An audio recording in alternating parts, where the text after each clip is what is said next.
Tá bem? Bom, então vamos lá, vamos iniciar então, né? Mais uma noite de estudos. E eu queria convidar então todo mundo para sentar, né, de uma forma confortável, possamos fechar os nossos olhos, elevar o nosso pensamento para nos conectarmos com a espiritualidade amiga, com o nosso Mestre Jesus e agradecer por mais um dia, pela oportunidade da continuidade desse estudo. E te rogamos, querido Mestre, que esses ensinamentos de hoje possam esclarecer as nossas mentes, trazer para nós a luz, o ensinamento, mas que acima de tudo, Mestre Jesus, que possamos plantar essas informações em um terreno fértil, que possamos florescer e frutificar essas informações, esses ensinamentos, essa troca adquirida nessa noite de hoje. Que os nossos amigos espirituais possam abençoar o Enzio por estar aqui mais uma noite compartilhando conosco nessa palestra, os seus ensinamentos, assim como abençoar, Senhor Jesus, a todos os que estão aqui e os nossos amigos encarnados e desencarnados que também estão conosco, para que tudo, Senhor Jesus, possa ser bem aproveitado, que possamos emanar, que possamos vibrar amor, boa vontade e, acima de tudo, Mestre Jesus, estarmos em conexão contigo. Vamos dar início, então, ao nosso estudo de hoje e que assim seja, Mestre. Graças a Deus.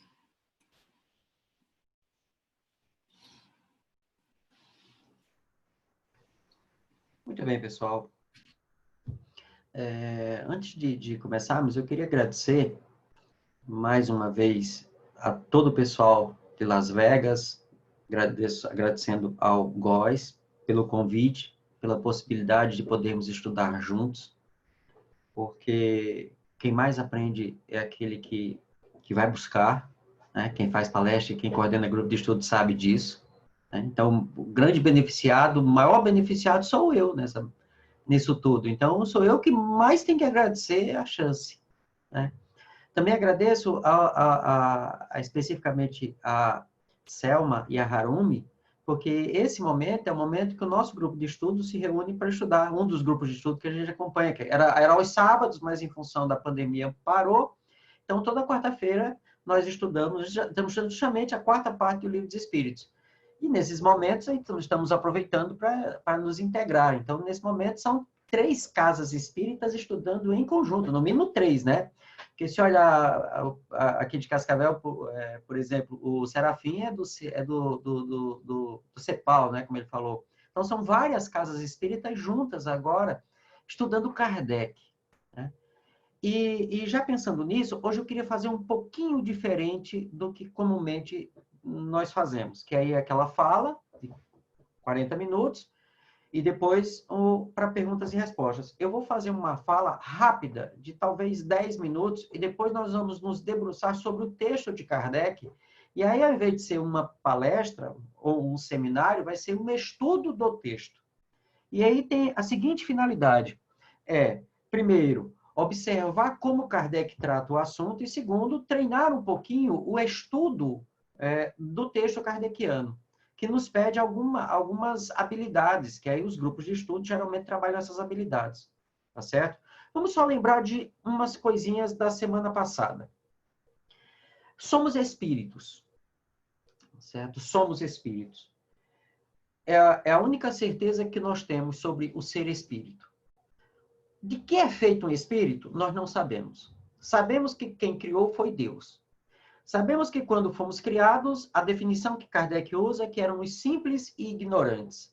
Isso significa que nós estamos num processo de aperfeiçoamento que deve ser levar ao inverso, né? Que é com conhecimento de todas as coisas, como está textualmente no Livro dos Espíritos, e um ser complexo. Esse ser complexo é uma definição filosófica bem antiga e que Kardec adota essa definição. Um ser complexo é um ser que pressupõe, primeiro, o conhecimento de tudo que esteja à sua volta e uma completa integração com tudo que esteja à sua volta. Então, nós saímos do simples e ignorante para o ser inteligente e complexo. Como é esse ser, nós não sabemos. Sabemos que ele existe. Esse ser, pelo que nós estudamos, eu vou fazer referência ao Livro dos Espíritos, mas na obra kardeciana como um todo, esse ser, para atingir esse processo de perfeição, ele precisa passar pelas encarnações.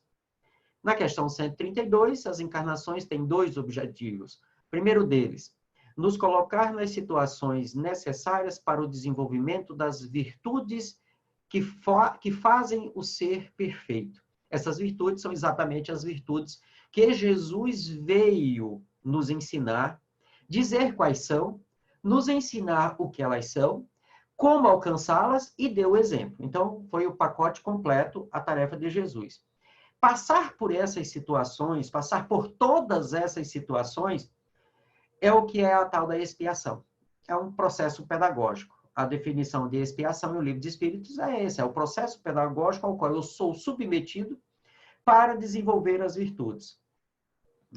E, nesse processo, eu sou submetido a um determinado conjunto de experiências. Tudo bem. Observe, para isso, eu tenho que encarnar. E o processo de encarnação, na descrição que Kardec nos traz em toda a sua obra, começando no Livro dos Espíritos até a Gênese, é um processo que funciona mais ou menos da seguinte forma. Eu estou num planeta, né, ou eu estou num orbe. Né? Estando num orbe, eu preciso da matéria, de uma estrutura que Kardec vai chamar de estrutura semimaterial, e aí ele chama isso de perispírito, e eu preciso dessa estrutura semimaterial para, vinculando a mim, eu possa atuar sobre a matéria do planeta. Isso quer dizer que eu possa atuar sobre as estruturas dele e, inclusive, formar corpos. Né? Formar corpos. Há momentos em que Kardec diz que quem molda o corpo é o espírito, há momentos em que ele coloca que quem molda o corpo é o perispírito.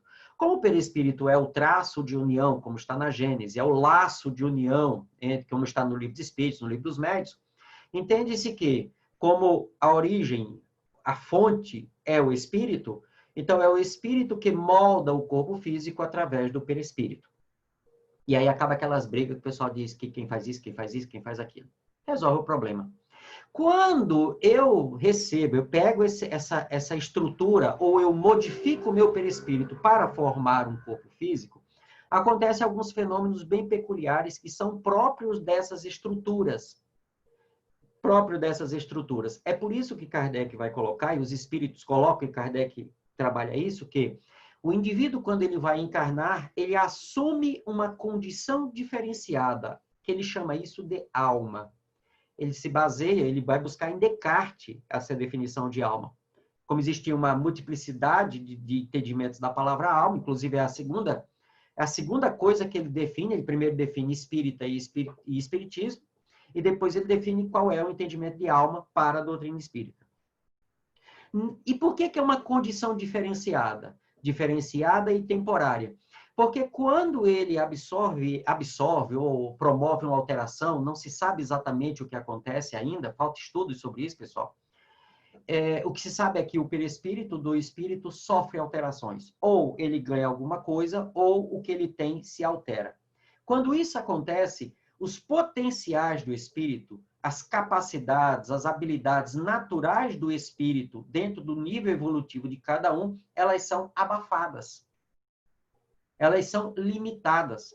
É como você está falando alto e, de repente, eu começo a tapar o microfone aqui da câmera e o som vai diminuindo, diminuindo e vai ficar baixinho.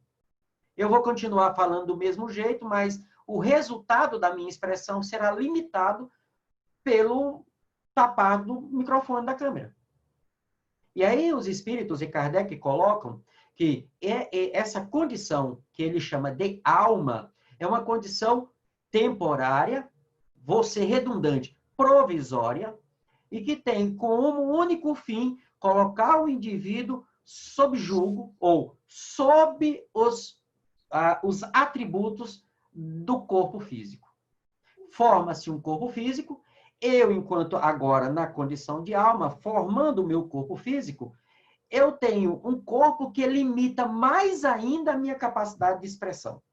E aí a ciência, né, principalmente final do século XIX, início do século XX, passou a chamar essa expressão do espírito, da alma, pelo corpo físico, de mente, de psique. Essa tal de mente, essa tal de psique, ela está subordinada ao nosso sistema nervoso de um modo geral. E as diversas habilidades do espírito, elas vão se expressar pelas diversas funções neurais e mentais que nós conseguimos ter. É por isso que, ao estudar diversos textos da Revista Espírita, algumas questões do Livro dos Espíritos, alguma coisa no Livro dos Médiuns, mas principalmente no Céu e Inferno, é aí que fica fácil de entender por que determinados espíritos, você evoca eles, o cara está encarnado e o cara é um gênio. E aí você vai, terminou a evocação, terminou a comunicação, dá uma sacudida no camarada, o camarada acorda e você, quanto é 2 mais 2? Ele, hã? Como é que é? 2 mais 2. O que é isso? Não sei o que é isso. É de comer? E aí você acabou de falar com o espírito que o cara é um gênio da matemática. Então, aonde está a base do conhecimento? No espírito. Porém, encarnado, na condição no estado de vigília, vamos dizer assim, ou mesmo no estado em que ele esteja inconsciente, que é uma palavra contemporânea, pessoal. Essa é uma palavra contemporânea dentro desse entendimento. Ele está limitado. E ele está limitado pelo quê? Primeiro, pela sua estrutura perispiritual, que o coloca na condição de alma. Segundo, pelo seu corpo físico. Ao se perguntar, aí entraríamos numa série de discussões muito curiosas, que aí entraríamos como é que funcionam as provas, como é que é a expiação, esse processo pedagógico de cada um, como é que ele funciona, quais as consequências morais de tudo isso.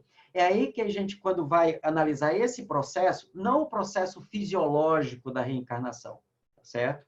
Mas por que meu corpo me impõe essas limitações? E quem determina essas limitações? Perispírito. E quem determina o perispírito? O espírito. Mas esses aí são outros estudos, outros momentos para discutir. Tem muita coisa boa, pessoal, por aí. E aí eu só chamo atenção para um detalhe. Quando você vai analisar esses processos, vocês vão ver que são processos eminentemente biológicos e que as explicações são biológicas. E aí, às vezes, nós cometemos um equívoco sério e que tem feito muito mal para nós enquanto movimento espírita. É que nós pegamos... Veja só, o espírito se torna a alma para reencarnar e forma um corpo físico. Então, tem todo um processo espiritual fisiológico, espiritual material, espiritual perispiritual corporal. Tem explicações que são especificamente fisiológicas e que dizem respeito à expressão do espírito. Então, eu passo a entender que aquela explicação também serve para o espírito. Certo? Hoje, no estudo que a gente tem às 18 horas aqui no Brasil, que é o estudo sobre mediunidade, mas, curiosamente, estamos estudando o Livro dos Espíritos, levantamos alguma interrogação. Então, deixa eu só fazer um parênteses aqui, saindo um pouquinho do assunto. Nós aprendemos com os espíritos que tem um tal de um cordão prateado, que é o que diferencia os mortos dos vivos quando tem reunião no mundo espiritual. Certo? Então, isso pegou. Pegou. Todos os espíritos descrevem isso desde a época de Kardec. Então, tem um cordão prateado? Tem. Ok, sem problema. Todo mundo fala, então deu ok. Aí, vamos lá. Mas será que é só isso mesmo?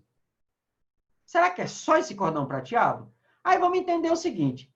Kardec explica em todo o texto, quando ele fala de processo encarnatório, de perispírito, de alma, essa coisa toda, que o perispírito do camarada, o nosso perispírito, ele se vincula ao corpo físico inteiro, em toda a matéria corporal.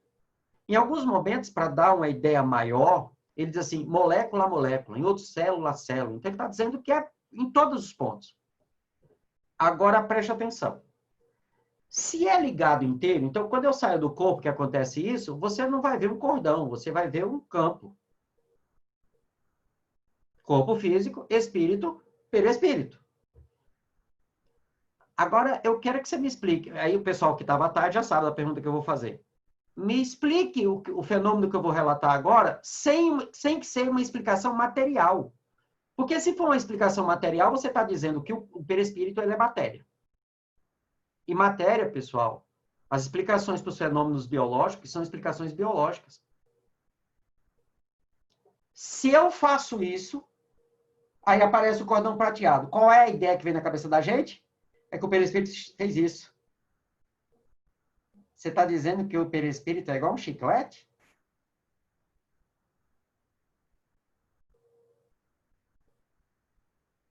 Ah, tudo bem, esse pedaço aqui, porque isso é matéria. Matéria tem essa propriedade.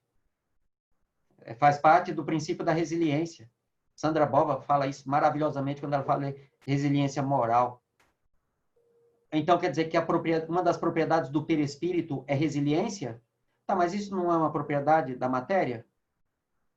A parte esse pedaço aqui do perispírito que está vinculado ao corpo físico, tudo bem. Mas como é que eu aplico essa propriedade ao pedaço que está ligado ao corpo físico, ao espírito? Kardec tinha muito cuidado com isso. Muito cuidado. Aí o que é que ele fala? Aqui a gente aplica o que a ciência nos explica. Aqui nós não sabemos. Nós temos que analisar os fenômenos. Certo? Então, eu tenho comentado que as explicações da doutrina espírita, elas são simples, mas elas não são simplistas. Quer dizer assim, não, ele estica. Tá, mas esticar é propriedade da matéria. A propriedade do perispírito é maleabilidade, porque ele pode tomar várias formas. Percebem que os princípios são diferentes, as propriedades são diferentes? Mas o Espírito diz que tem um cordão prateado. A pergunta é, só cordão prateado ou o perispírito, de fato, é mais coisa e eles mostram o cordão prateado só para nos dar a ideia de que está vinculado? Que a gente não se desliga do corpo de jeito nenhum, só através do fenômeno da morte. Eu estou trazendo esse exemplo porque quando nós vamos entrar na chamada emancipação da alma, é muito importante que nós tenhamos isso muito claro. Eu, enquanto espírito, sou a fonte de todos os fenômenos espirituais. Certo? Estou vinculado a um perispírito e eu não me desvinculo desse camarada de jeito nenhum. Nós ainda não temos uma ideia precisa do que é esse troço chamado perispírito, como é que ele se forma. Kardec, por exemplo, ele não entra nas reflexões sobre estruturas materiais do perispírito, ele fala das questões morais vinculadas ao perispírito. Você pega a Gênesis, capítulo 14, item 9, é textual. Sempre os aspectos morais determinam a qualidade do perispírito. Então, ele está falando dos aspectos morais, ele não está falando dos aspectos materiais. Mas o perispírito é matéria? Olha, se só existem dois elementos no universo, fora Deus, espírito e matéria, ou é feito de espírito ou é feito de matéria. Perispírito não é espírito, porque espírito somos nós. Nós somos feitos de princípio espiritual. Colocando dessa forma. Perispírito é feito de matéria. Só que é uma matéria que não sabemos como ela é, porque ela consegue fazer a ligação entre os dois. André Luiz, na sua obra, nos deu algumas pistas dessa parte de cá do perispírito. Dessa, não.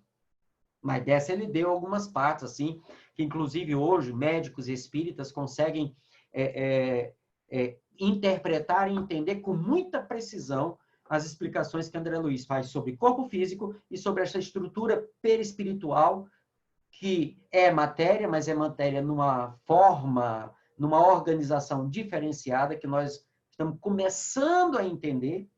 Né? Então, ele já deu várias pistas. E é assim, pessoal, que a gente parte para entender o que está aqui nesse capítulo 8 do Livro dos Espíritos, que fala sobre emancipação da alma. E eu já vou chamar a atenção para o título do capítulo, emancipação. De quem? Da alma. O que é a alma? É o espírito encarnado, ou o espírito que mesmo já estando morto, já não tendo mais corpo físico, ainda mantém toda a impressão da encarnação. Então, na cabeça dele, ele ainda está encarnado. Ou, mesmo sabendo que já morreu, ele não vive como um espírito imortal. Ele ainda vive como um espírito desencarnado, porém, completamente vinculado à encarnação. E desde que eu comecei a estudar, eu sempre dizia assim, o cara morreu, mas não desencarnou. Aí as pessoas riam da minha cara que eu falava isso, né? Que morrer é desencarnado, onde você tirou isso? Eu disse, morreu, mas não desencarnou. Aí Manuel Filomeno de Miranda, no livro, esse aqui. Esse livrinho aqui. Reencontro com a Vida. Aí ele tem um capítulo intitulado Morrer e Desencarnar. Quando eu li isso, eu quase chorei de emoção. Eu disse, Manuel Filomeno de Miranda agora escreveu o que eu falei a vida toda e o povo ria da minha cara. Morrer. Passar pelo fenômeno biológico da desorganização celular. Todos os seres carbonados passam. Desencarnar. Sair definitivamente da encarnação. André Luiz morreu antes do primeiro capítulo do Nosso Lar, 8 anos antes. Desencarnou, capítulo 50, cidadão de Nosso Lar. E já morava ali já fazia um tempo. Então, seria mais ou menos essa ideia. E para que eu possa adentrar aqui, eu preciso entender isso, porque esse capítulo fala da emancipação da alma. Às vezes que eu já perguntei assim, o que é a emancipação? As pessoas dizem assim, é ser livre. Então, é a liberdade da alma. Aí eu sempre pergunto, você tem filhos? Menor de idade? Eles podem ir, têm a liberdade de ir e vir? Dentro da lei, dentro do que a lei autoriza, dentro do que a lei permite, sim. Mas eles são emancipados? O que é ser emancipado? É além de poder ir e vir para onde você quer, você tem a autonomia de responder pelos seus atos. Não é só ir e vir. É ir e vir com responsabilidade.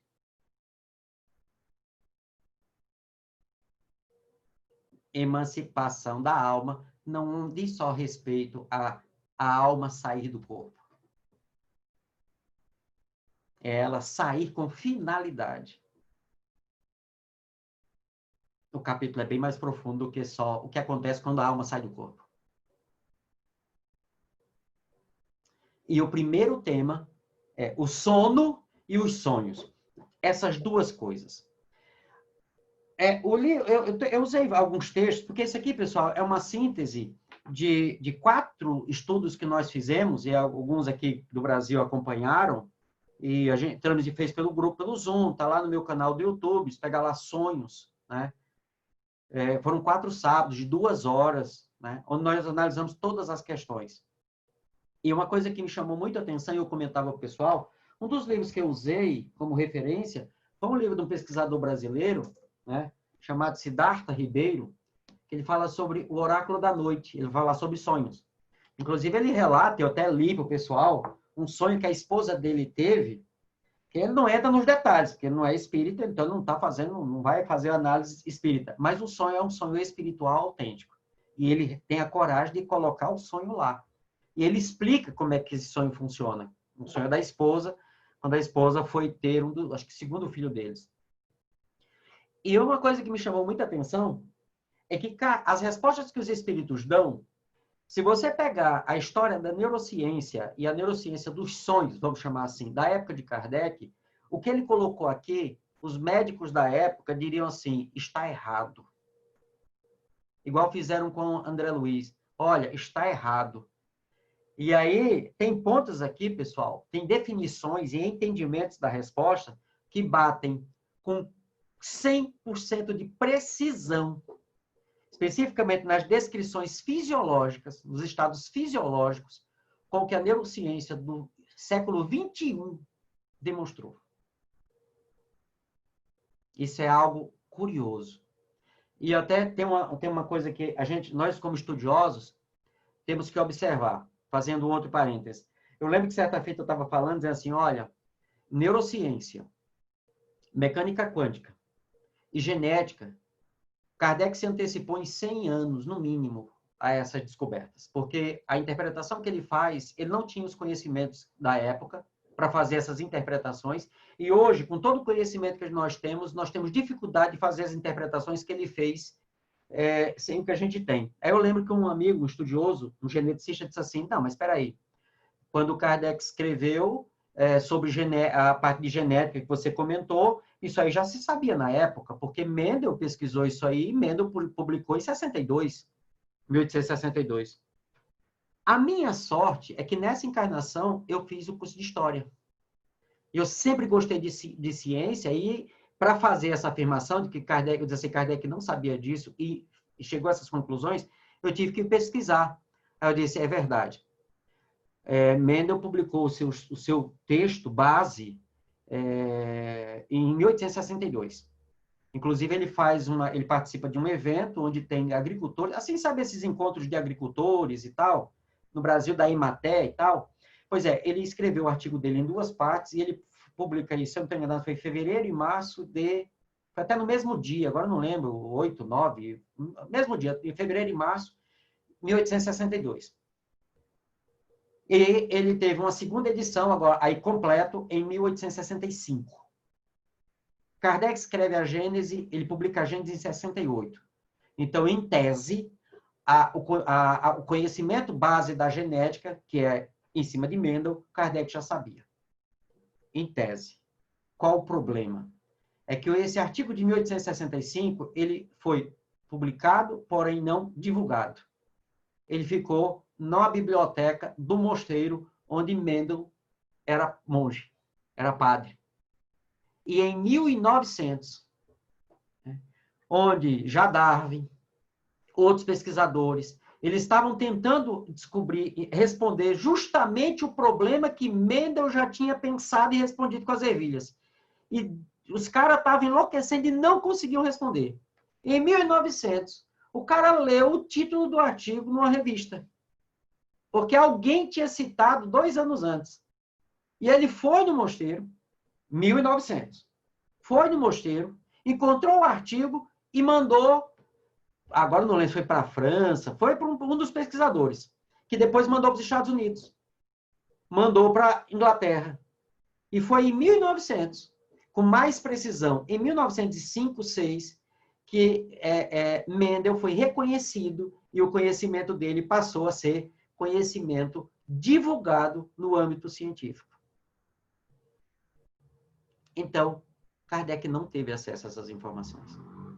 Isso é o que é mais incrível de tudo isso. Ele nos deixou todas as pistas. E eu estou falando do Livro dos Espíritos. Nem falei da Gênese, que é outro espetáculo de obra. Pensando nisso, pessoal, a gente tem que entender o seguinte. Eu sou espírito, assumi a condição de alma, e assumindo a condição de alma, eu estou preso a um corpo. Esse corpo, ele me impõe, pelas leis da biologia, uma série de limites aos meus potenciais. Tá certo?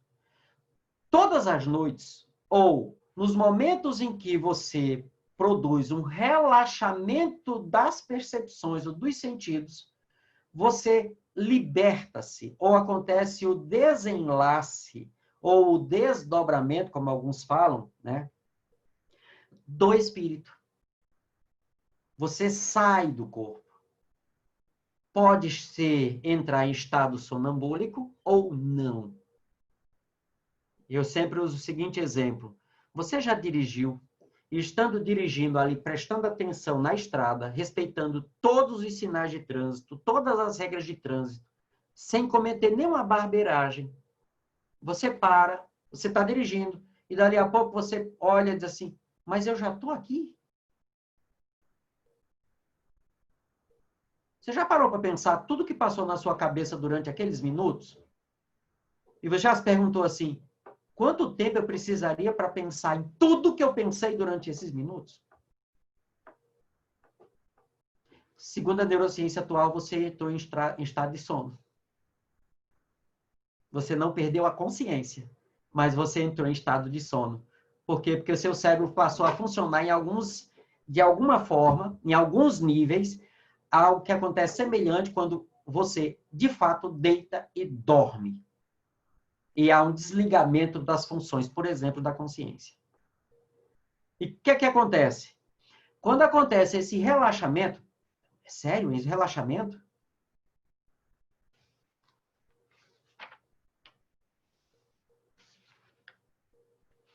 Relaxamento. O seu cérebro vai fazer o seguinte: o espírito sai do corpo. Para a neurociência, eles não sabem explicar o que acontece de fato, porque eles dizem assim, a consciência desliga, mas não sabe explicar o que é essa consciência desligada.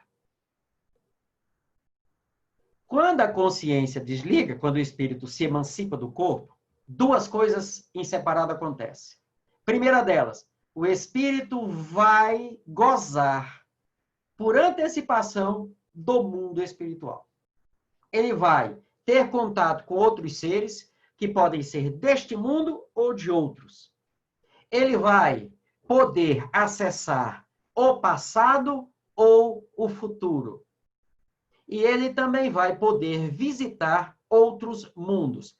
Essa expressão outros mundos ela é extremamente genérica, porque na descrição ele pode visitar outros planetas ou outras regiões do mundo espiritual. E o que tem de publicação mediúnica falando sobre isso olha, tem para todos os gostos que quiser. Isso é a primeira coisa. Isso é uma coisa. Então, ele vai para o mundo espiritual e se coloca por antecipação no mundo espiritual. Kardec usa a expressão gozar desse momento. A segunda coisa que acontece é biológico. Durante tudo que você viveu, tudo que você viveu durante o dia, vai sendo processado por parte do seu sistema nervoso. Parte no cérebro, parte no intestino, parte no sistema autônomo, parte no sistema simpático e parasimpático. Todo o seu corpo está catalogando informações durante todo o seu estado de vigília. Tudo bem. Quando você sai do corpo, existem alguns processos neuroquímicos que são disparados. Primeiro deles, várias substâncias tóxicas que o seu organismo produziu, por exemplo, alguns excessos de adrenalina, que é importante, mas em excesso é tóxica, ela destrói neurônios. Alguns excessos de noradrenalina, né? Algumas substâncias alimentares, gorduras e tudo mais. Durante esse momento que você sai do corpo, alguns mecanismos biológicos acontecem. E eles vão acontecendo por etapa. Você, quando vai limpar a sua casa, você tem um ritual para isso. Então, você começa por um lado, por outro e tal. Você faz isso porque você entende que deve ser assim. Pois é, o seu corpo faz a mesma coisa. Ele faz uma faxina geral. Alguém já ouviu falar de uma tal de esteatose hepática? É gordura no fígado. E qual é a principal causa da esteatose? É excesso de comer gordura? É claro, porque tem sobrando, mas é porque você não atinge os níveis necessários de sono para que o seu organismo libere as enzimas necessárias para queimar o excesso de gordura que o seu fígado juntou no processo biológico natural. Aí você dorme, acorda e o seu organismo não liberou toda aquela gordura que o fígado acumulou durante o seu trabalho normal. Um dia, um mês, um ano, 10 anos, e você vai fazer o exame e o doutor diz, olha, a gordura do seu fígado está terrível, viu? Você tem que fazer dieta. Mas, doutor, eu estou fazendo dieta, eu não entendo o que está acontecendo. Aí ele faz a pergunta mágica, você está dormindo bem? Aí você diz assim, olha, até que eu durmo. Você acorda descansado? Não. Então, vamos ter que corrigir isso. Você vai fazer uma polissonografia, Vamos avaliar o seu nível de qualidade de sono, vamos ver como é que está a sua capacidade respiratória e tudo mais. Essa é uma parte. Outra parte, todas aquelas informações foram acumuladas durante o dia, o sistema nervoso central direciona isso para o cérebro, aí sim, vai ser processado no cérebro. É feita uma catalogação dessas informações.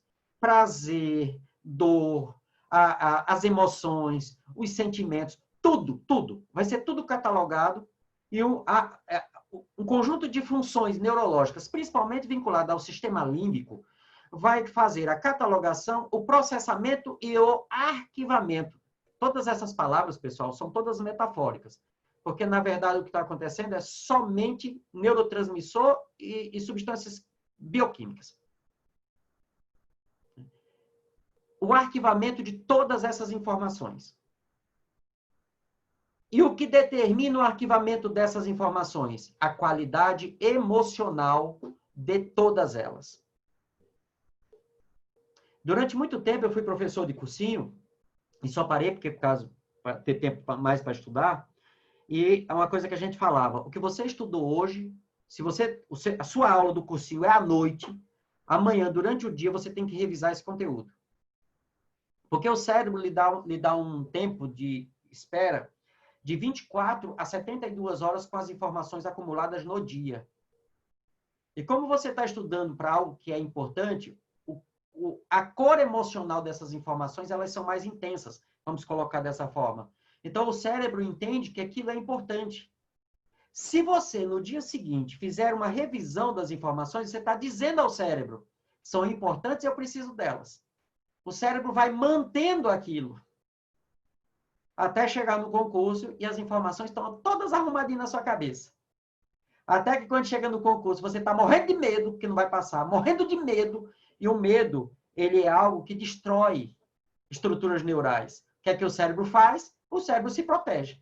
Então, tudo que você arquivou até aquele momento, o cérebro protege. Aí, quando você precisa, deu o branco.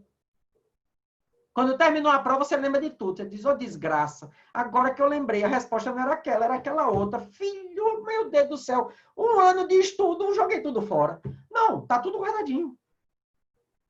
Tudo guardadinho, tá tudo lá, você acabou de lembrar. É assim que funciona. E tudo isso, pessoal, é enquanto você está dormindo. Aí vamos lá. Você saiu do corpo, emancipou-se do corpo, foi ter com André Luiz, Bezerra de Menezes, né?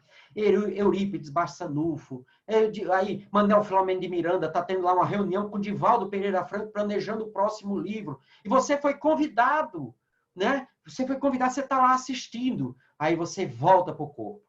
Pessoal, aqui na resposta, quem leu a resposta aqui da 402 sabe, tem o início de um parágrafozinho, lá mais no final, que os espíritos dizem assim, o sonho é a lembrança do que o vosso espírito viu durante o sono.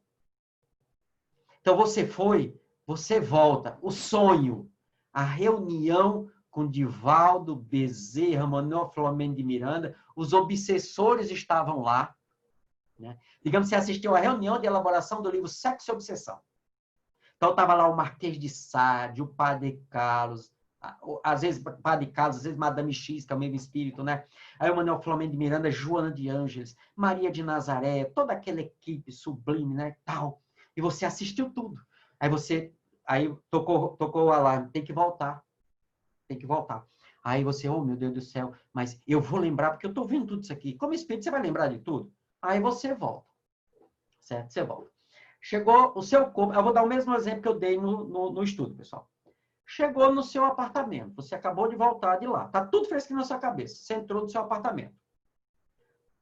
Sonho, a lembrança dessa viagem. Isso é a definição de espíritos. Sonho, para nós, o resultado disso de manhã. Tá certo? O resultado disso de manhã. E o que eu tô falando, o que eu vou falar agora, pessoal, tá na resposta. Só que os espíritos de Kardec não tinham o conhecimento de neurociência da época, então ele conseguiu dar essa resposta fazendo metáforas. Aí vamos lá. Você chegou no seu quarto. Você chegou na sala, abriu a porta, quer dizer, está chegando no corpo. Quando chegar no corpo, vai ter 3 operários esperando por você. O consciente, o subconsciente e o inconsciente. estão ali e dizem assim, e aí, chefe? Estamos aqui. Isso é o consciente que fala. O que é que você trouxe para nós? Porque é o seguinte, olha, nós ficamos aqui a noite toda processando um monte de informação, estão todas aqui. A gente precisa fazer o relatório final, que é para de manhã você lembrar. Mas está tudo aqui o que você viveu. Lembra que eu falei? Você estuda à noite, no outro dia você revisa e você vai lembrar fácil? O que você estudou no dia anterior não foi processado, virou memória e foi para os depósitos da memória? Para você lembrar no outro dia, aquilo tem que estar presente na região do consciente. E como é que vai ficar? Como sonho. Aí você chegou e disse assim, ah, é verdade. Só que tem um detalhe. O que você tem no consciente? Eu estou de dieta, por exemplo. O que tem na minha mente? Churrasco. Ah, mas eu sou vegetariano. Churrasco de brócolis. Uma bela barra de chocolate linda, de chocolate amargo. Né? Uma mulher muito bonita, sensual. Ou Keanu Reeves, de sunguinha na praia. E você tem esse milhão de coisas.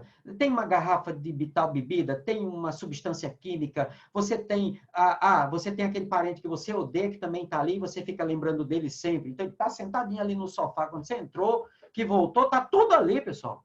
Tudo ali. E você nem chegou ainda no quarto para acordar.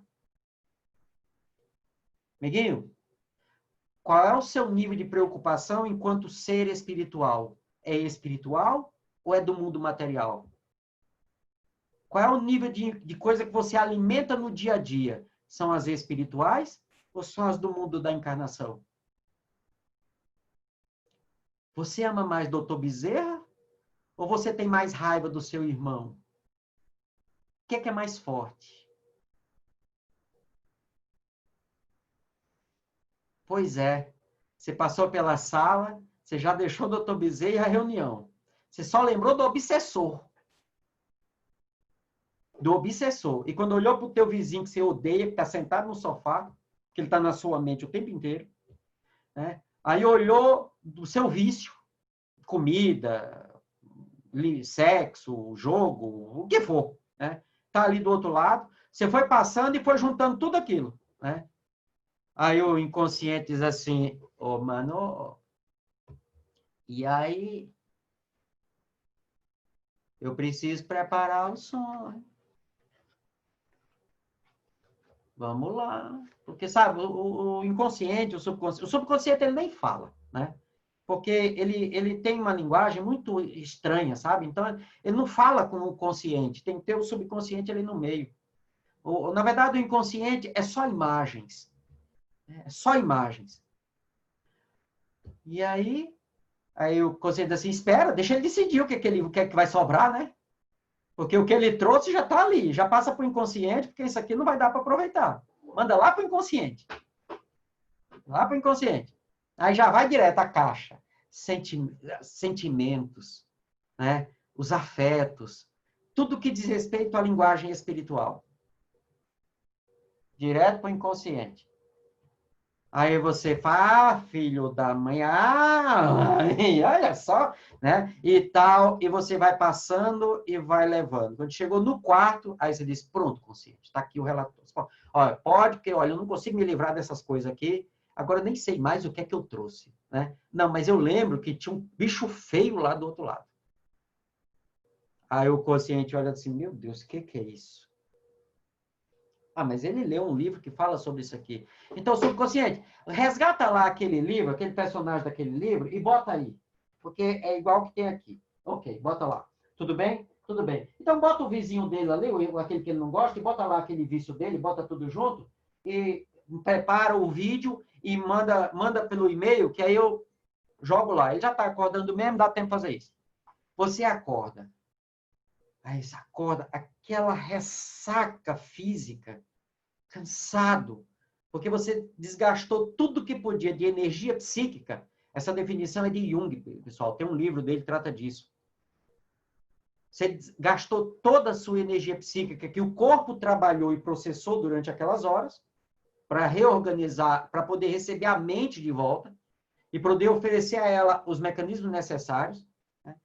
Você volta e quando acorda, diz assim, sonho, olha, até no sonho aquele demônio me persegue. Aquele é um obsessor reencarnado, só pode. Aquilo deve ter feito tanto mal para aquela criatura na outra vida, que agora ele é como obsessor, reencarnou e ele só serve para me atormentar. Deus que me livre. Não, tem que fazer umas preces, tem que ir no centro espírita tomar uns passes para resolver isso. Esse é o seu sonho. É isso que sobra. Eu vou pegar, infelizmente, por causa do horário, eu queria ter sido mais rápido, mas não deu, né, pessoal?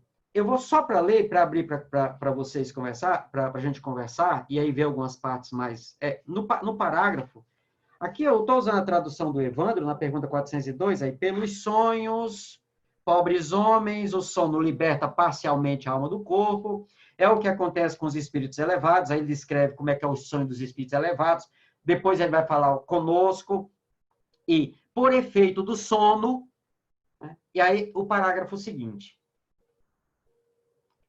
O sonho é a lembrança do que o vosso espírito viu durante o sono. Notai, porém, que nem sempre sonhais. Tá, mas você não saiu do corpo? Você não foi lá? E por que você nem sempre sonha? Se o sonho é o que eu trago de lá. Então, ele está colocando, sonho é o que eu trago de lá. Porém, eu nem sempre vou lembrar disso. Notai, porém, que nem sempre sonhais, porque nem sempre vos lembrais do que viste ou de tudo o que vistes. É que não tendes a alma no pleno desenvolvimento de suas faculdades. Muitas vezes, não vos resta mais do que a lembrança da perturbação que acompanha a vossa partida e o vosso regresso. Essa perturbação é justamente esse processo, hoje muito bem explicado pela neurociência do sono, a qual se junta a lembrança do que fizeste ou do que vos preocupa no estado de vigília. Pessoal, isso aqui é 1857. Isso aqui se comprovou depois da década de 60, 70, mas assim, na década de 80 que isso aqui ficou mais claro. E com os exames de tomografia, hoje são usados cerca de 5 tipos de exame para chegar a resultados bem confiáveis do mapeamento neurofuncional do cérebro.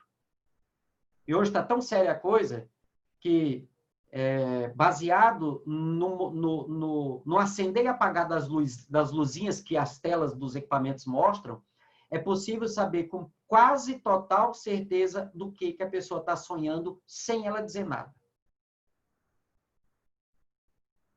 A não ser assim, como explicaríeis esses sonhos absurdos a que estão sujeitos tanto os mais sábios quanto os mais humildes?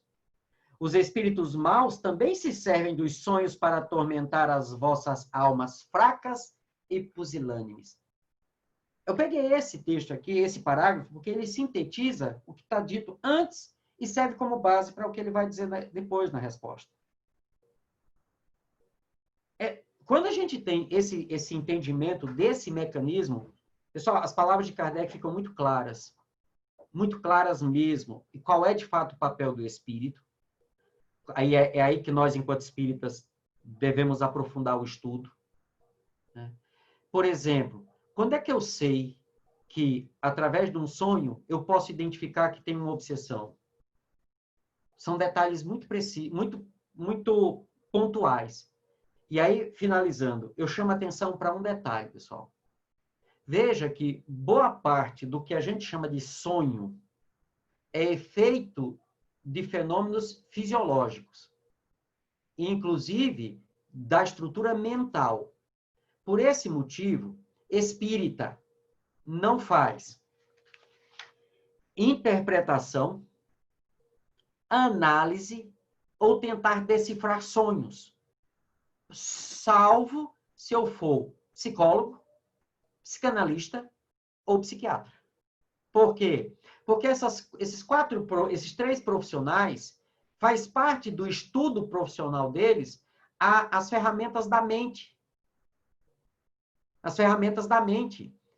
Boa parte do que você lembra de manhã como sonho são extratos processuais, ou procedimentais, ou procedurais, do que você viveu durante o dia, relacionado durante anos. Tem coisa hoje que está incomodando os seus sonhos, que você está culpando o obsessor, e na verdade foi um trauma de infância, que está te acompanhando até hoje. E esse bicho virou um monstro. E ele não é um obsessor. É uma imagem mental. André Luiz trabalha isso. André Luiz Manuel Filomeno de Miranda. Manuel Filomeno de Miranda até mais. Trabalha isso com uma precisão. Doutora Marlene Nobre, analisando a obra de André Luiz, ela faz umas análises muito profundas disso. São imagens mentais que ganham praticamente vida no meu mundo psíquico. E você passa a vê-los como espíritos, às vezes dão comunicação nas reuniões mediúnicas através de você, e na verdade são criações mentais que a nossa mente cria e fazem parte de quem você é. E não tem nada a ver com o espírito. Quer dizer, tem porque você é um espírito. E qual é o espírita que está habilitado a identificar isso? A não ser que ele estude essas áreas, uma psicanálise, uma psicologia, uma psiquiatria, porque ele vai entender no estudo prático, profissional, como tudo isso funciona. Isso é um alerta que Kardec chama bastante atenção, por isso que os espíritos fazem esse panorama todo. Nós estudamos o espírito. Nós estudamos o espírito. E como é que a gente estuda o espírito? Desdobre o cara e evoque ele. Mas pode evocar? Bom, se você estuda Kardec, você sabe que pode. Desde que siga as regras que ele apresenta no Livro dos Médiuns, não tem proibição. A proibição foi nossa. Porque como nós não estudamos as regras, temos medo de fazer aquilo que não conhecemos. Só que Kardec já estabeleceu as regras desde 1861. Siga as regras, respeite os aspectos morais e fluídicos da tarefa, evoque. Mas pode evocar um vivo? Kardec fez isso aos montes.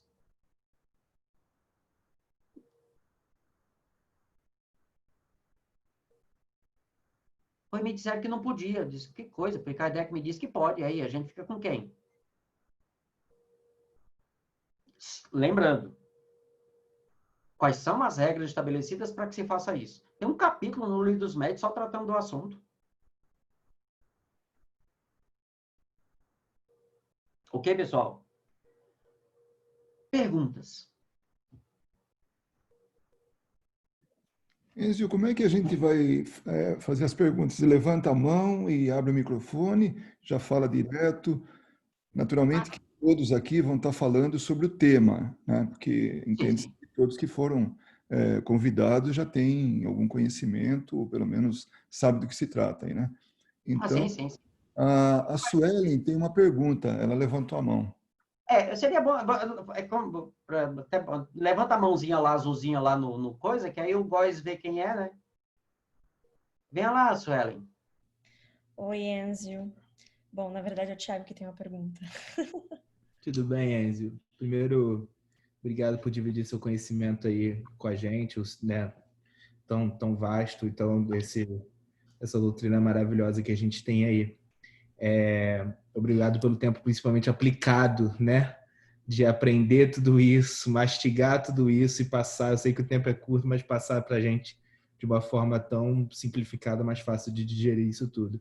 Eu tenho só uma dúvida na hora quando você me fala da volta do sono, daquela parte que você viu, que tem o seu vizinho que você não gosta no sofá, essas coisas. Vamos botar um exemplo. A gente vai dormir, correto? Existe algum sistema ou talvez alguma blindagem, algum procedimento que podemos fazer para lembrarmos melhor dos nossos sonhos? Eu sei que nem sempre todo sonho é colorido, né? Arco-íris. A gente pode ir para lugares não muito interessantes, mas você mencionou a questão do quando você ensinava lá no cursinho, de relembrar. Então, de repente, esse seria um procedimento bom, a gente relembrar por meio do estudo da doutrina sempre, para a gente poder relembrar dos nossos sonhos. Existe algum processo assim que a gente possa lembrar mais fácil? Olha, Kardec faz assim. Eu sempre procuro isso, sabe, pessoal? As minhas respostas são... Quando é minha, eu falo, ó, entendo que seja assim. Fora isso, é o que Kardec fala, né? Eu sempre procuro isso. Porque senão a gente só vai ficar rodando, rodando, rodando e não sai do lugar. E nós precisamos de Kardec, né? Que Kardec é Jesus. E Kardec fala o seguinte, e quando ele não me dá a resposta, ele me dá um roteiro. Ele já me apresentou que essa história do sonho, eu tenho que observar duas coisas. Primeiro, o que eu faço fora, quando eu saio do corpo. E aí ele já me diz, vou a lugares, vou ver pessoas e vou viver situações. Então, essas três coisas tem nas respostas. E o que acontece comigo no corpo. Então, eu tenho esse parâmetro. Pensando nisso, cada um tem um corpo próprio. Quando eu falo próprio, obviamente, você tem o seu, eu tenho o meu, mas cada um tem características muito próprias. Eu apresentei o mecanismo padrão. Só que esse mecanismo ele é ajustado a cada um. Então, todo mundo que dorme mal tem problema no fígado? Não, mas quase todo mundo tem. E quem não tem? Qual é a questão? Aí você vai ver que o organismo dele tem uma coisa peculiar, tá certo? Então, a primeira coisa que a gente tem que observar é quem é você e como é que seu corpo funciona. Aí deixa eu dar o final da resposta. Autoconhecimento. Autoconhecimento. Para as duas coisas. Conhecer o seu corpo. Eu tenho aqui, deixa eu ver, a Lúcia está aqui? Lúcia de Santa Maria, deixa eu ver, acho que não. Então, eu tenho que eu saiba, né? Uma professora de educação física. Para que você comece, de fato, a ter sucesso na atividade física, qualquer que seja ela, você só consegue isso quando você desenvolve a coisa chamada consciência corporal. E quais são os passos para a consciência corporal? São os mesmos que Santo Agostinho dá lá no 919A. É autoconhecimento, mas é conhecer o próprio corpo. Como é que seu corpo funciona, como é que como é que você deve respeitá-lo, certo? Esse tipo de coisa.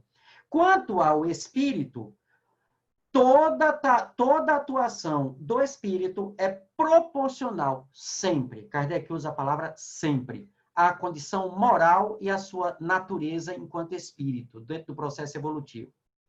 O espírito apegado à materialidade, à encarnação, ele tenderá a visitar lugares, a conviver com pessoas e passar por situações eminentemente replicantes da encarnação.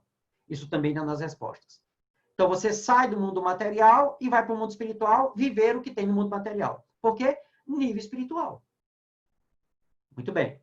Então, esse é o mecanismo de funcionamento. O que eu tenho que fazer para lembrar? Kardec diz o seguinte, no âmbito do espírito, o que você tem que fazer para lembrar é como é que você se prepara para dormir. Isso é muito curioso, ele fala isso, no Evangelho segundo o Espiritismo. Como é que você se prepara para dormir? Você faz boas leituras, você faz uma prece muito bem sentida. Não é nem pela quantidade de palavras que você vai usar. A prece não são palavras, prece é sentimento, que se expressam por palavras. É aquele negócio que eu já vi dizer que era de São Francisco de Assis, já vi dizer que era Santo Agostinho, já disseram que era de Sócrates. Não importa de quem falou. Vá e ensine o bem. Se for preciso, fale. Né? Vá e viva o bem. Se for preciso, fale. Então, independente de quem disse a história, o ensinamento é bom. É assim que você se prepara enquanto espírito para retornar ao mundo espiritual e evitar o contato com os mais inferiores, porque nós somos imperfeitos. Ok. Os neurocientistas estabelecem o seguinte, quem está fazendo o processamento é o cérebro. Eles ainda não sabem como isso funciona. Mas a consciência, isso que eles chamam de consciência, e nós sabemos que é o espírito, expressando-se como alma e como mente, pode determinar que o cérebro funcione de algumas formas. Pessoal, isso não é mágica. Não é como aquele negócio, o segredo. Faça isso, pense na riqueza e você vai ser rico. Pense no sucesso e você... Sabe a história do pensamento positivo? Não é isso. Estamos falando de neurociência. Ciência aplicada. Você deve, antes de dormir, fazer o seguinte. Textual, é o que os neurocientistas dizem. Cérebro, eu quero que você me apresente, parece brincadeira, eu quero que você me apresente um relatório de tudo que você fizer quando eu acordar. a experiência tem demonstrado que, progressivamente, você começa a lembrar dos sonhos. Kardec diz, se prepare para ir para o mundo espiritual. Você volta. Se você entende como o seu organismo funciona, aí vamos lá. Quanto tempo antes você deve parar suas atividades de alerta para começar a dormir? Bom, variando de pessoa, por isso que eu disse, cada um tem um organismo específico, de no mínimo 30 minutos. Para quê? Para que o cérebro comece a desligar as funções do estado de vigília. Celular, no mínimo 30 minutos antes. Nenhuma tela artificial, salvo Kindle, que foi feito especificamente para você ler na cama. Ele não replica a tela, então aquela luz não vai para seus olhos não captam aquela informação e dizem ao cérebro, segura aí que ainda tem luz. Isso atrasa o processo da melatonina. E as pessoas não entendem, que dizem assim, não, mas eu tomo melatonina e resolvo o problema. Mas tá, vamos entender o seguinte, toda estrutura biológica, ela tem um início e ela tem uma conclusão. Então, quando você libera adrenalina, o que é que acontece?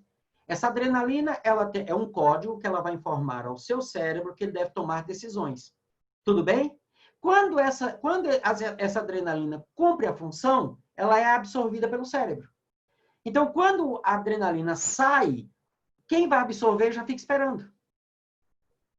Então, se você não preparou para o ciclo do sono que a própria melatonina vai criar, o que é que acontece? Você libera a melatonina, ela começa a dizer ao cérebro que ela tem que ir desligando, e quando terminar, o que acontece? Ela é absorvida. Se você não fez isso e jogou mais melatonina no cérebro, o que vai acontecer com essa melatonina? Ela vai ser absorvida? Não. Aí depois você não reclama que teve pesadelo de dizer que não conseguiu desligar. Que está tomando remédio, pagando caro e não está funcionando. Aí você toma um negócio, o negócio assim, ó, o cérebro tem que desligar. Aí o cérebro assim, tá, eu desligo ou não desligo? Porque ele tomou um negócio dizendo para desligar, mas ele está com a TV e o celular ligado, olhando o WhatsApp, se enraivecendo com o grupo da família, e aí, eu desligo ou não desligo? Porque ele quer ter raiva. E assim mesmo quer dormir? Então, deixa eu ver, quem é que manda mais? Muito bem. Então, vamos fazer o seguinte, a gente apaga a parte que precisa apagar e a gente deixa o resto funcionando. O que vai sobrar de manhã? Uma ressaca daquelas terríveis. Você vai trabalhar, está irritado. Aí você diz que a sua mulher está com TPM. Não, ela teve uma noite mal. Porque ficou olhando o WhatsApp. Estou brincando, pessoal. Estou usando esse tipo de brincadeira, mas tem gente que deixa o celular lá, mas leva a pessoa que tem raiva para a cama. E você fica ali até dormir, matutando como é que você vai se vingar da pessoa que está querendo se vingar de você. Então, você não se preparou para entrar no mundo espiritual. Nem como espírito e nem preparou o seu corpo para aquele momento. Pessoal, o seu corpo precisa trabalhar e são funções que só funcionam quando você sai dele. Deus foi muito sábio. O projeto foi... O arquiteto que inventou o corpo físico era muito sábio, ele só era a inteligência suprema. É tudo muito certinho. Então, você quer lembrar? Prepare-se para dormir.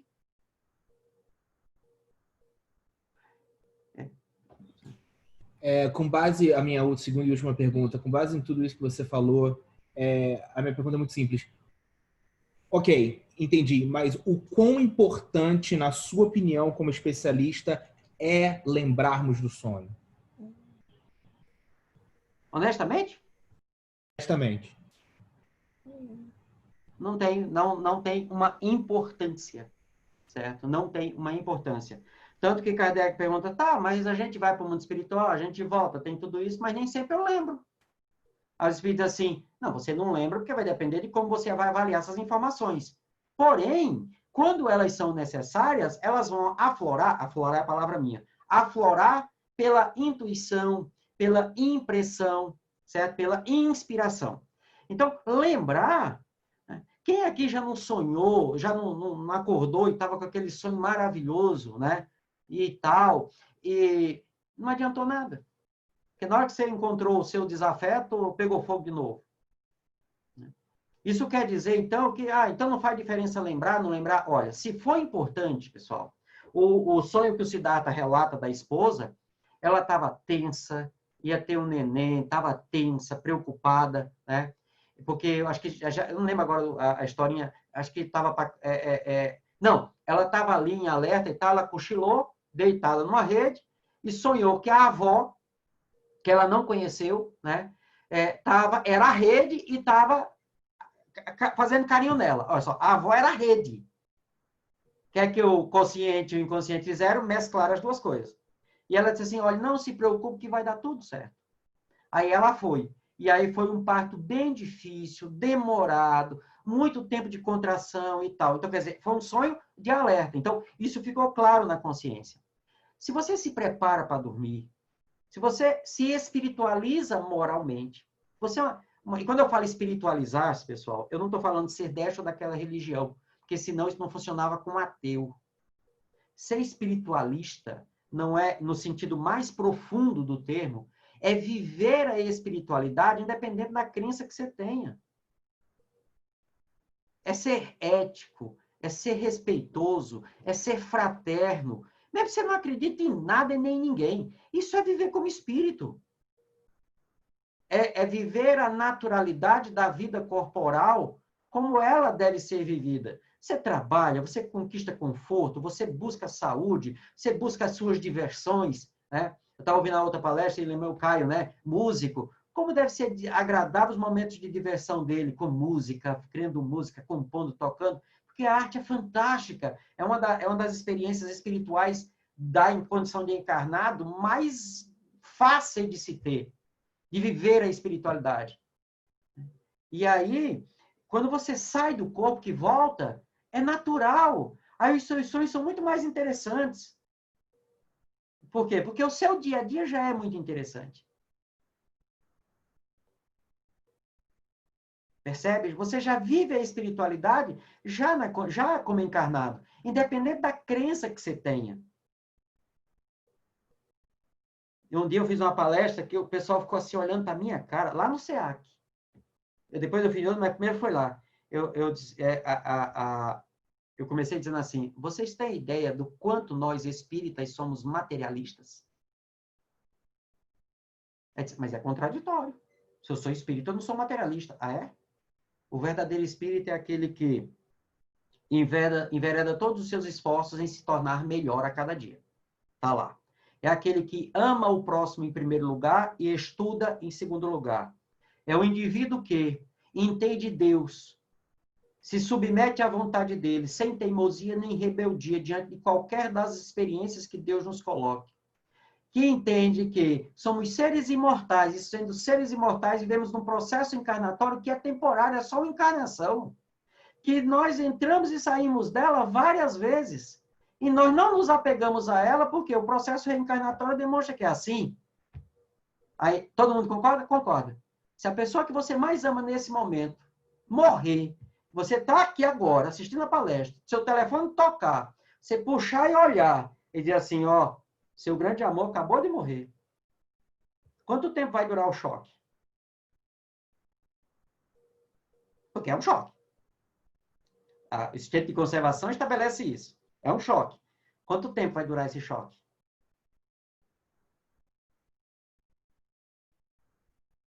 Então, nós acreditamos na imortalidade, mas o materialismo em nós estabelece que essa imortalidade é o fim. Acabou as relações. Eu perdi a pessoa.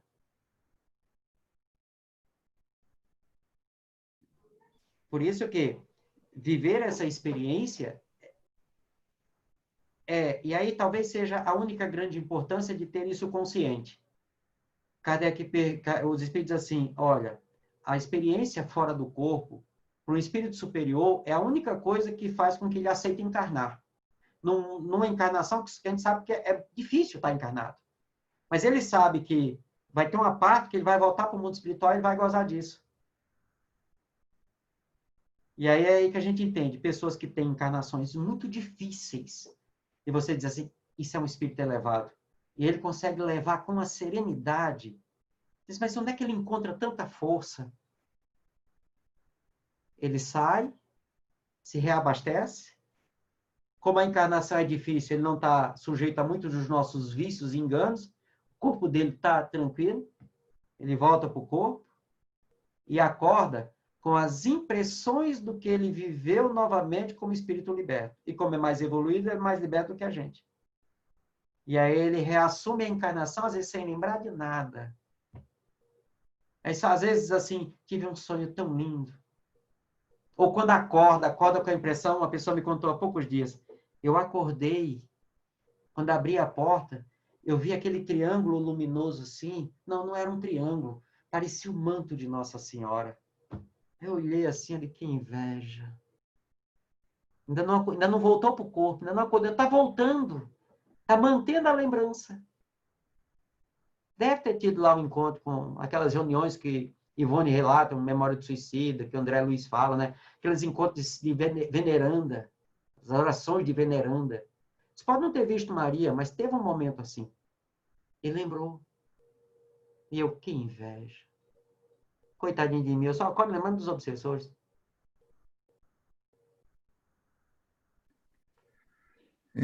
Enzio, você falou na Ivone Pereira, eu lembro de um dos livros que ela escreveu, que ela dormia e ela visitava lugares, né, na companhia de Bezerra de Menezes, e aí tinha um em especial. Oi?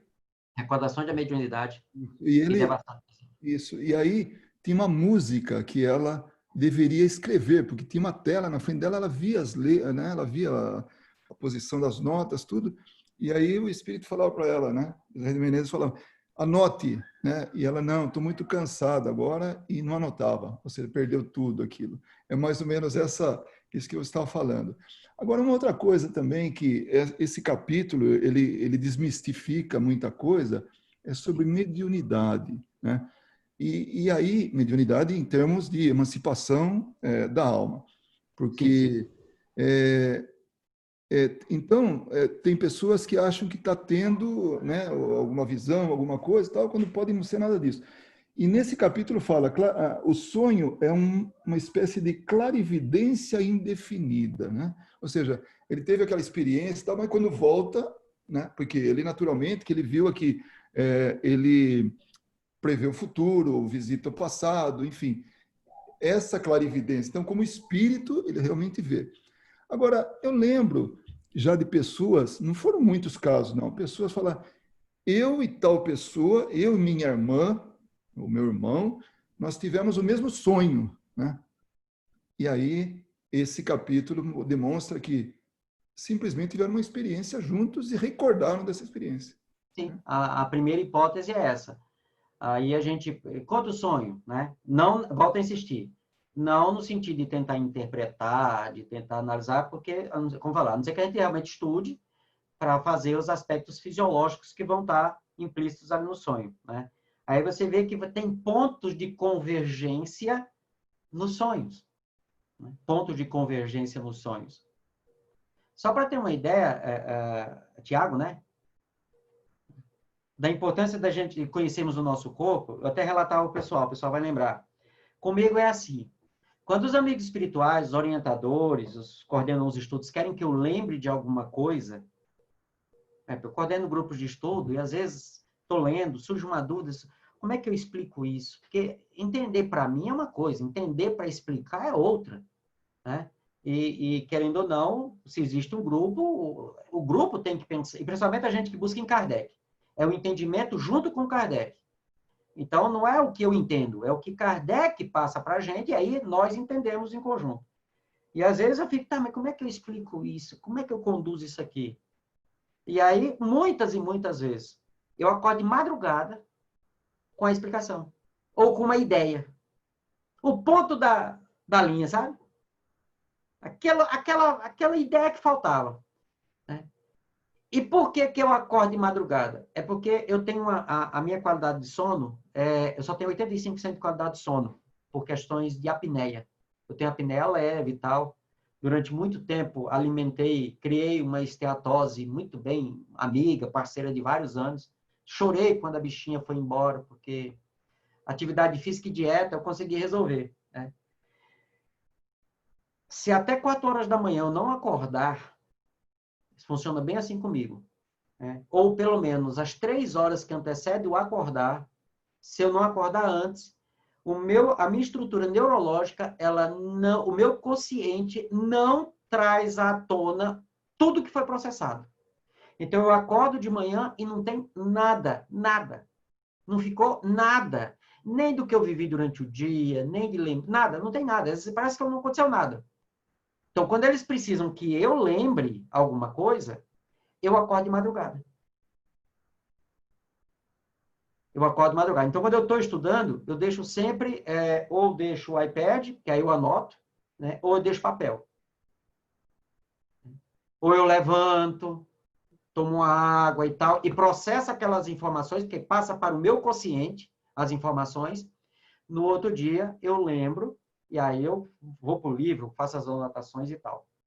Então, em função do... Eu disse muito tempo, eu não lembro, meu tic-tac do sono não funciona, não.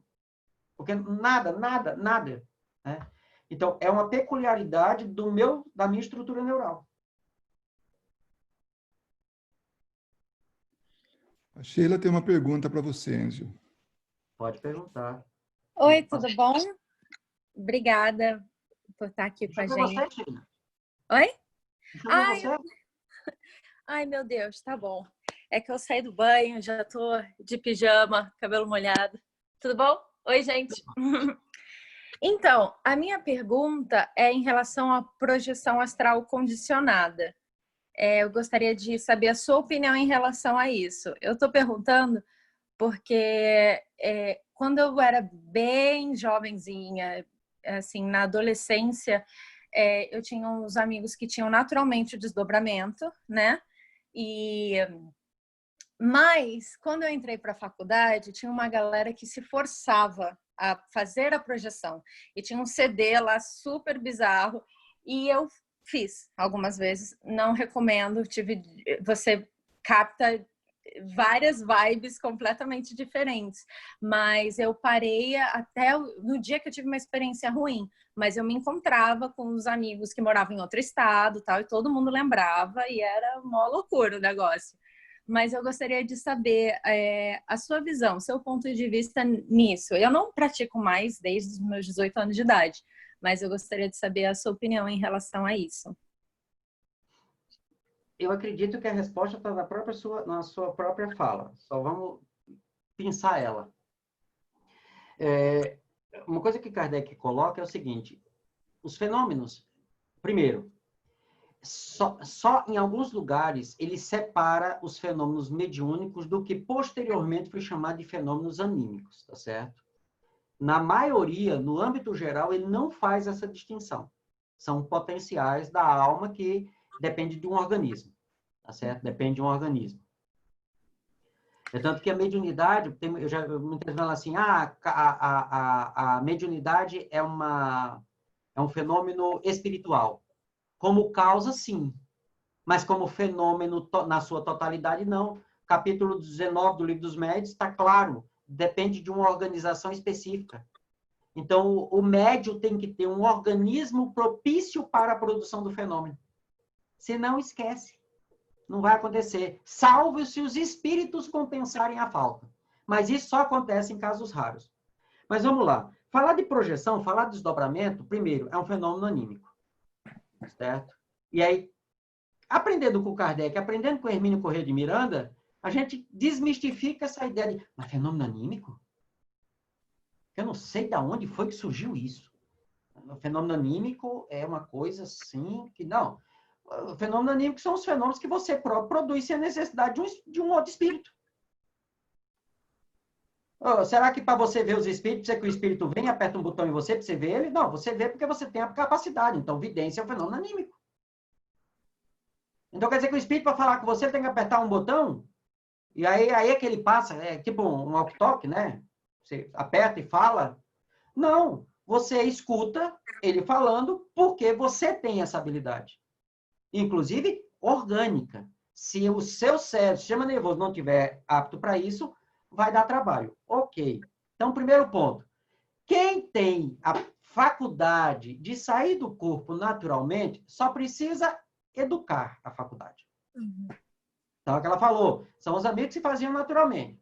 Se você não tem, é possível desenvolver as habilidades anímicas? Porque como é uma função orgânica, toda função orgânica, a não ser que o seu corpo tenha as limitações máximas, né, você vai conseguir fazer. Só que não vai precisar só educar, você vai ter que trabalhar o seu organismo para produzir o fenômeno. Muito bem. É aí que está o problema. Porque você vai trabalhar com estruturas mentais, e aí eu estou falando da condição de encarnado, que vão mexer com funções, por exemplo, cognitivas. Então, a possibilidade de você começar a ter alucinações são enormes.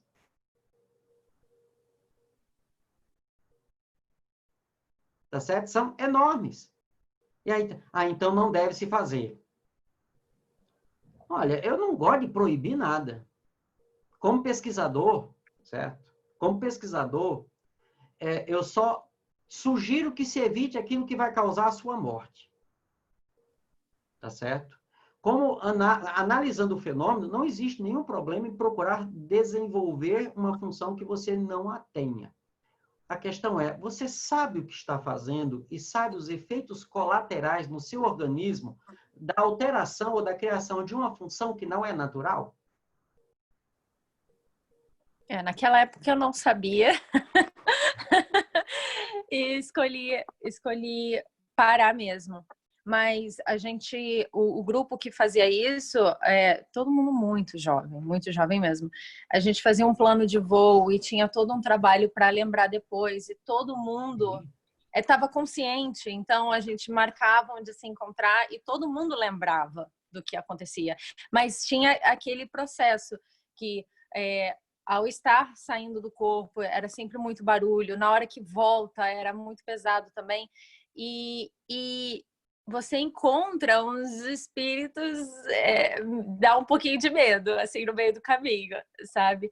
Mas eu era muito jovem e eu nunca encontrei, assim, nas minhas leituras, a visão, a opinião espírita das projeções astrais, que também não é ligado com o espiritismo. A galera que eu conheci na época, ninguém nem era espírita, mas eles estavam cientes dessa parte mais científica de como fazer a projeção astral, sabe? E aí, por isso que eu queria a sua opinião, que eu sempre tive essa lacuna aberta, sabe? Pela visão espírita.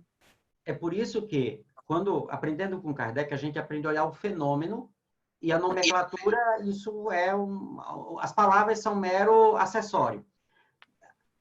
O fenômeno da emancipação da alma é o fenômeno de projeção, é o fenômeno de desdobramento, é o que a apometria estuda, certo? A diferença é que Kardec simplificou o negócio. Assim, nós saímos do corpo. Olha a sua fala. O problema é quando eu saía do corpo e quando eu voltava. O que é que eu li para vocês? Que eu muitas vezes não consigo lembrar porque a perturbação da saída ou da volta bagunça o meio de campo. Então, ele explicou lá, certo? Ele explicou. A questão é que ele coloca de modo muito simples. Você sai do corpo, pronto. É um fenômeno natural. Ele acontece quando eu, certo? Relaxo os laços que me prendem ao corpo.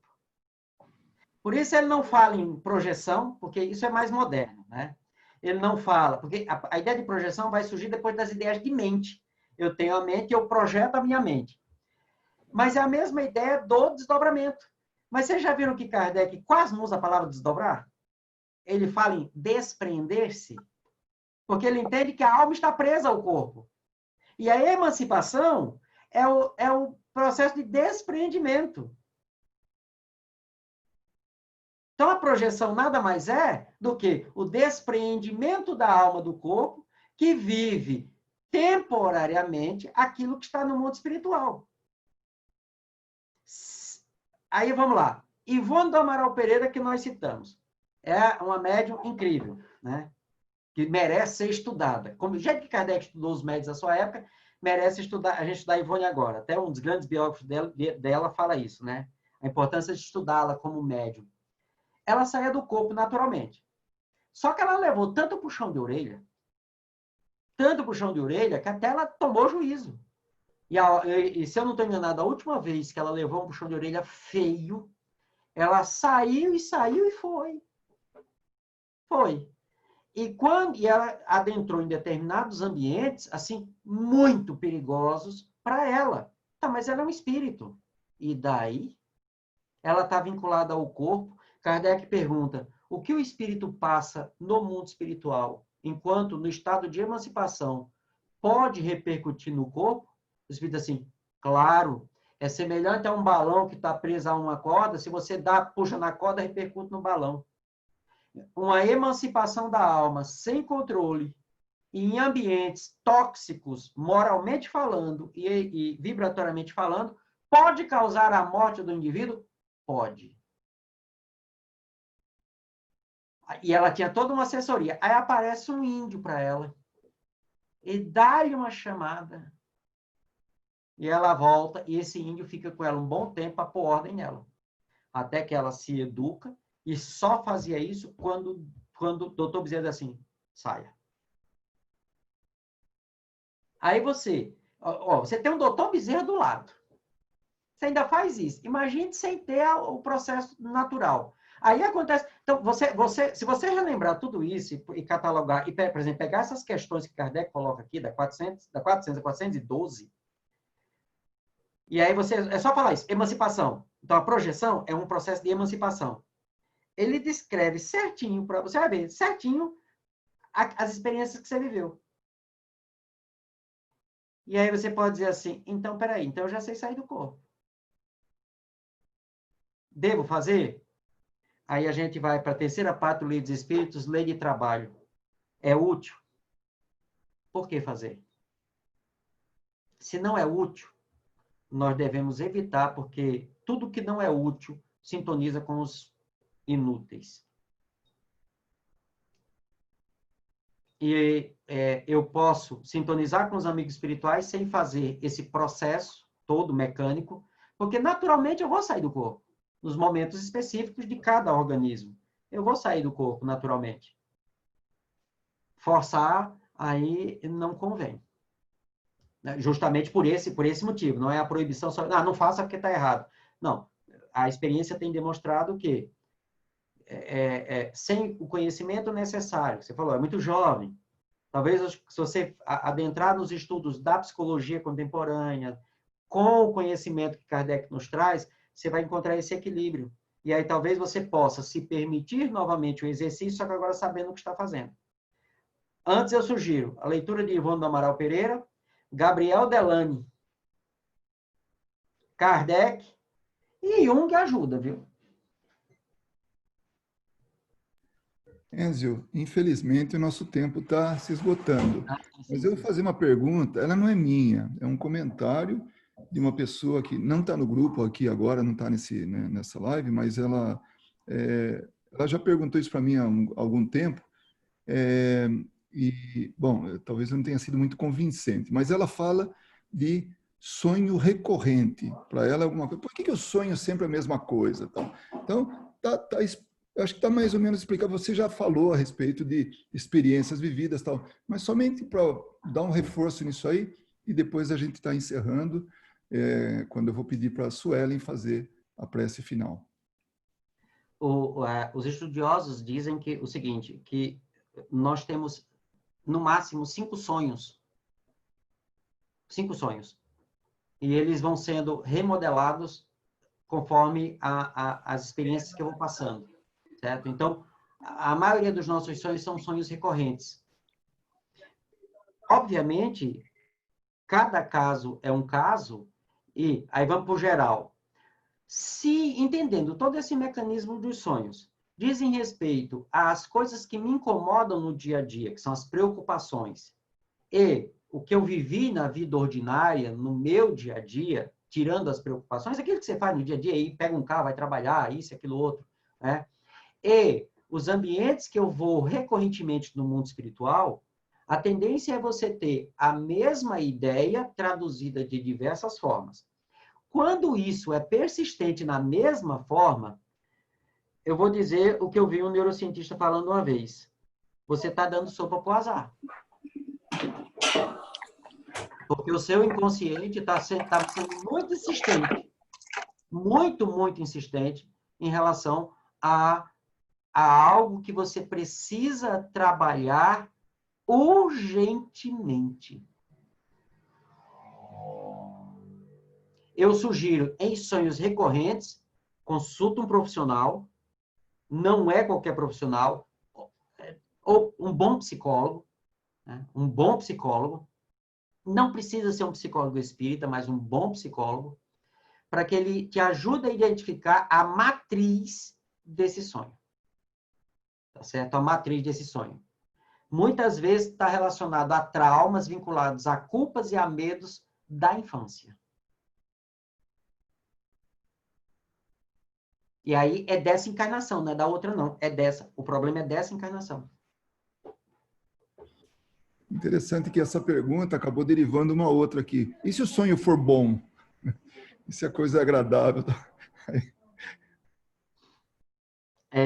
A ideia do bom é complicada, certo?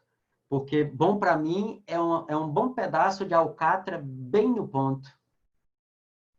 Eu sonhar constantemente com coisas que me dão prazer, porque geralmente eu vou vincular o que é bom àquilo que me dá prazer, eu estou exaltando cada vez mais o que é bom na encarnação.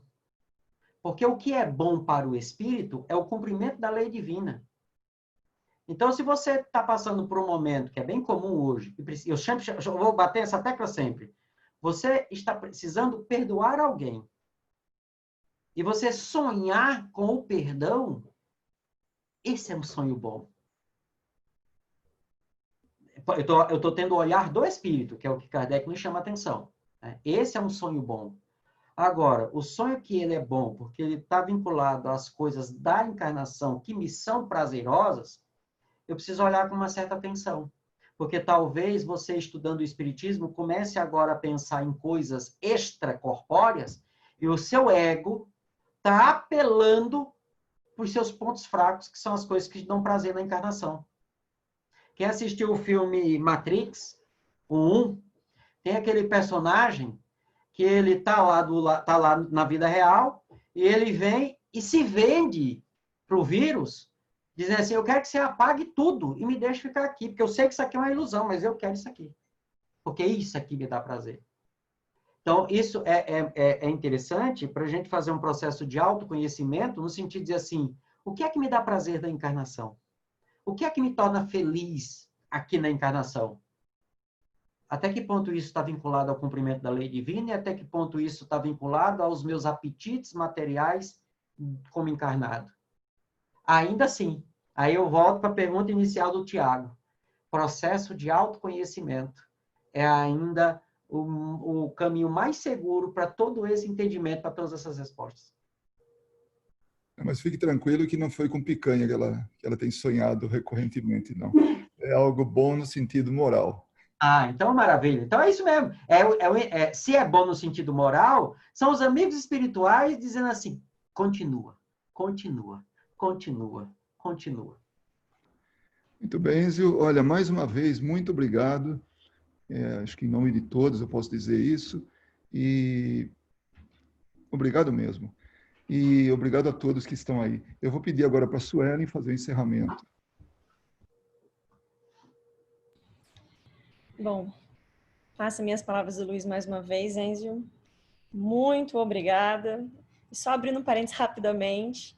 Ontem, por coincidência, vamos assim dizer, o nosso estudo foi esse capítulo. Quer dizer, uma parte dele, um estudo assim um pouco resumido, que nas terças-feiras, 2 vezes por mês, nós fazemos do Livro dos Espíritos, mas foi este capítulo. Então, a 402 basicamente já tinha sido lido, mas claramente a luz que você trouxe, né, dessas explicações são maravilhosas. Então, mais uma vez, o nosso agradecimento. E com certeza haverão outras oportunidades, né, de outras conversas, outros estudos. Estamos aqui todos felizes pela sua presença. Muito obrigada mesmo. E obrigada à presença de todos. E eu convido a todos agora, né, para a nossa prece de encerramento. Vamos encerrar os nossos olhos e mentalizar essa gratidão. Mais uma noite aqui reunidos, todos juntos, para uma coisa que se faz necessário a nós como espíritos encarnados e os desencarnados também aqui presentes. O estudo, o conhecimento. Mas acima de tudo, vamos agradecer o Criador, o nosso Pai Celestial, aos amigos, mentores desse trabalho de estudo tão bonito, ao mentor de cada um de nós, ao nosso amado Mestre Jesus, pela oportunidade de estarmos aqui hoje reunidos. Todos nós temos os nossos afazeres, o nosso dia a dia, a nossa vida. Mas é muito bem-vindo este pequeno momento que disponibilizamos para o aprendizado. E o conhecimento é que nos abre portas e portas e mais portas para o autoconhecimento, para o entendimento de muitos aspectos simples, mas que ainda nos parece tão obscuros.